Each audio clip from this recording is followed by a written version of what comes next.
የአምራች ኢንዱስትሪው ዘርፍ ለአዲስ አበባና ለኢትዮጵያ ኢኮኖሚ እድገት ቁልፍ ሚና እንዲጫወት የአዲስ አበባ ከተማ አስተዳደር ትኩረት ሰጥቶ እየሰራ ይገኛል። የኢትዮጵያ ታምርት ንቅናቄ በዘርፉ የሚታዩ የአመለካከት የክህሎትና የቅንጅት ችግሮችን በመፍታት አምራቾች በሙሉ መተማመን መዋለ ንዋይ ለሚያፈሱ አካላት ምቹ ሁኔታን ለመፍጠር ያለመ ሀገራዊ ጥሪ ነው። ለ8 ቀናት በአዲስ አበባ ደረጃ ሲካሄድ የቆየው የ2018 ዓ.ም የኢትዮጵያ ታምርት ኤክስፖ ማጠቃለያ ተካሂዷል። በማጠቃለያ መርሃ ግብሩ ገኙት የአዲስ አበባ ከተማ ምክትል ከንቲባና የኢንዱስትሪ ልማት ቢሮ ኃላፊ አቶ ጃንጥራር አባይ የከተማ አስተዳደሩ ለአምራቹ ዘርፍ ማደግ ቅድሚያ ሰጥቶ እየሰራ ይገኛል ብለዋል። የከተማ አስተዳደሩ ለኢንዱስትሪ የሚያደርገው ኢንቨስትመንት ከየትኛውም ኢንቨስትመንት በላይ ከየትኛውም የልማት አቅጣጫ በላይ ልዩ ትኩረት ያደረገበት በመሆኑ ከተማችን በልማት ጎዳና ላይ ነው ያለችው።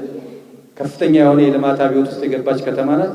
ይህች ከተማ የበለጠ እንድታመርት ከናንተ የአምራችነት አቅማችሁን እንድታጠናክሩ አደራ ማለት ፈልጋለሁ።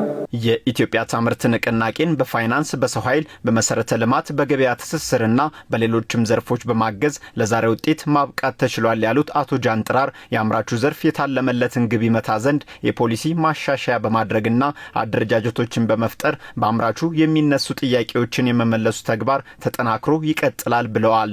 የኢትዮጵያ ታምርት ንቅናቄ የካውንስል አደረጃጀት እንዲፈጠር በማድረግ ካውንስሉ ተደራጅቶ ወደ ስራ ገብቷል። በዚህ ካውንስል ውስጥ ያሉ ልዩ የንዑስ ካውንስል አደረጃጀቶች አሉ። ከነዚህ መካከል የፋይናንስ ችግርን ለመፍታት እንደዚሁም ከሰው ኃይል ልማት ጋር የተያያዙ ጉዳዮችን በመፍታት እንደዚሁም ከስራ ዕድል ፈጠራና ከክህሎት ጋር የተያያዙ ጉዳዮችን ከመፍታት አኳያ ደግሞ በመስሪያ ቦታዎች፣ በኢንቨስትመንት፣ በመሬት፣ በገበያ ትስስር ሁሉም ተቋማት ለኢንዱስትሪ የማይመለከተው ስለሌለ ላለፉት ጊዜያት የበኩሉን ድርሻ ሲያበረክት ቆይቷል። የፖሊሲ ማሻሻያ ተደርጓል። የፖሊሲ ማሻሻያው ደግሞ በልዩ ስትራቴጂዎች እንዲደገፍ ተደርጓል። በዕለቱ ከአነስተኛ ወደ መካከለኛ አምራች ኢንዱስትሪ የተሸጋገሩ አምራቾች በቀጣይም የተሻለ በመስራት ለሀገር እድገት የበኩላችንን እንወጣለን ብለዋል። በቀጣይ 2018 አሁን አጋማሽ ደርሰናል እና በ2019 ያው ትኩረት አድርገን የምንሰራበት በዛ ጉዳይ ላይ ነው።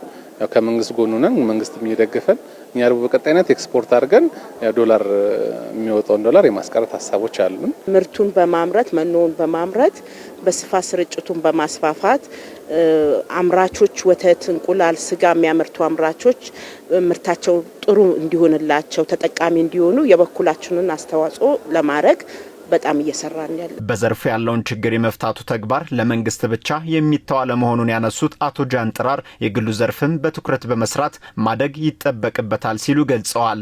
መንግስት ዋና ስራው የፋሲሊቴሽን ስራ ነው፣ የማመቻቸት ስራ ነው። ሁሉንም ነገሮች ማቅረብ አይችልም። ይልቁንም ኢንዱስትሪያሊስቱ ከጠባቂነት ተላቆ የማምረት አቅም ማሳደግ ይኖርበታል። እዛው ሳለ ደግሞ መንግስት ምቹ ሁኔታን ለመፍጠር ቁርጠኛ መሆኑን በዚሁ አጋጣሚ ላረጋግጥላችሁ ፈልጋለሁ። ንቅናቄው ኢትዮጵያ ታምርት አዲስ አበባ ትበልጽግ በሚል መሪ ቃል ሲካሄድ የቆየ ሲሆን የተሻለ አፈጻጸም ላላቸው አምራቾችና አጋር አካላት እውቅናና ሽልማት ተበርክቷል። ለሚኩራ